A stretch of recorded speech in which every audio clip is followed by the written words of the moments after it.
यह कहानी दिलजीत और अंकिता की कहानी है। दो डॉक्टर एक दूसरे के बिना नहीं रह सकते, लेकिन साथ भी नहीं रह पाते।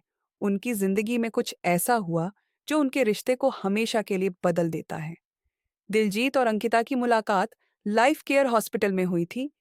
अंकिता नई थी और दिलजीत सीनियर। जैसे ही अंकिता ने हॉस्पिटल ज्वाइन किया, उसने दिलजीत की गंभीरता और प्रोफेशनलिज्म देखा। लेकिन जैसे जैसे दोनों ने एक दूसरे को जाना, उनकी दोस्ती प्यार में बदल गई। दोनों ने शादी कर ली और कुछ साल तक सब कुछ बिल्कुल सही चलता रहा। लेकिन जैसे जैसे समय बीता, झगड़े शुरू हो गए। पहले छोटे छोटे मुद्दों पर झगड़े हुए, फिर वो बड़े होते गए। लेकिन हर झगड़े के बाद दोनों एक दूसरे से और भी ज्यादा प्यार करने लगे। ये झगड़े उनके रिश्ते का हिस्सा बन गए थे। लेकिन वो दिन आया जिसने सब कुछ बदल दिया। एक दिन अंकिता हॉस्पिटल से घर आई तो देखा कि घर के दरवाजे पर एक नोट चिपका हुआ था। दिलजीत ने लिखा था, मैं बाहर जा रहा हूँ, वापस कब आऊंगा नहीं पता। अंकिता को पहले तो गुस्सा आया, फिर चिंता हुई। उसने दिलजीत को कॉल किया, लेकिन फोन बंद था। अगले 2 दिन तक कोई खबर नहीं आई।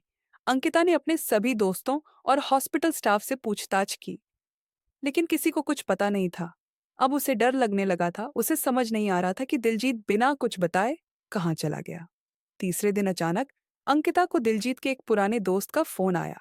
उसने बताया कि दिलजीत एक एक्सीडेंट का शिकार हो गया है और एक छोटे से गांव के हॉस्पिटल में भर्ती है। अंकिता के पैरों तले जमीन खिसक गई। वह तुरंत वहां पहुंची और देखा कि दिलजीत बिस्तर पर लेटा हुआ है। उसकी हालत गंभीर थी।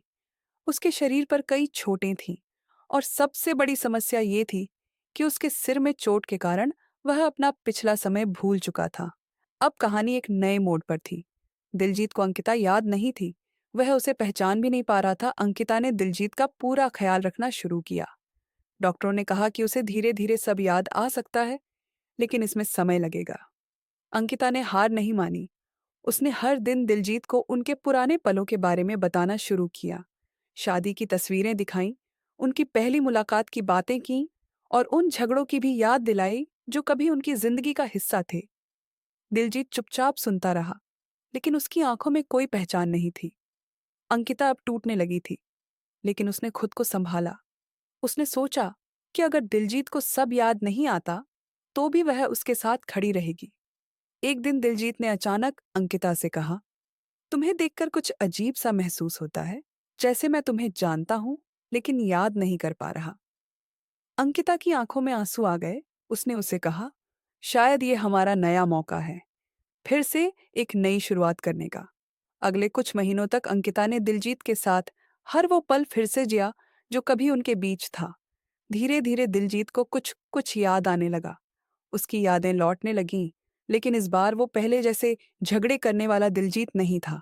उसने महसूस किया कि उन झगड़ों का कोई मतलब नहीं था। उसने अंकिता से कहा, मैंने महसूस किया है कि हमने बहुत वक्त उन बेकार झगड़ों में बर्बाद कर दिया जो हम दोनों के प्यार के आगे कुछ भी नहीं थे। अब दिलजीत और अंकिता की जिंदगी फिर से पटरी पर आ चुकी थी, पर इस बार वो प्यार, इज्जत और समझदारी के साथ अपने रिश्ते को आगे बढ़ा रहे थे। झगड़े अब भी होते थे, लेकिन वो झगड़े अब प्यार की मिठास में घुल चुके थे। उन्होंने सीखा था कि जिंदगी में छोटे छोटे पल ही सबसे बड़े होते हैं और उन पलों को झगड़ों में बर्बाद नहीं करना चाहिए।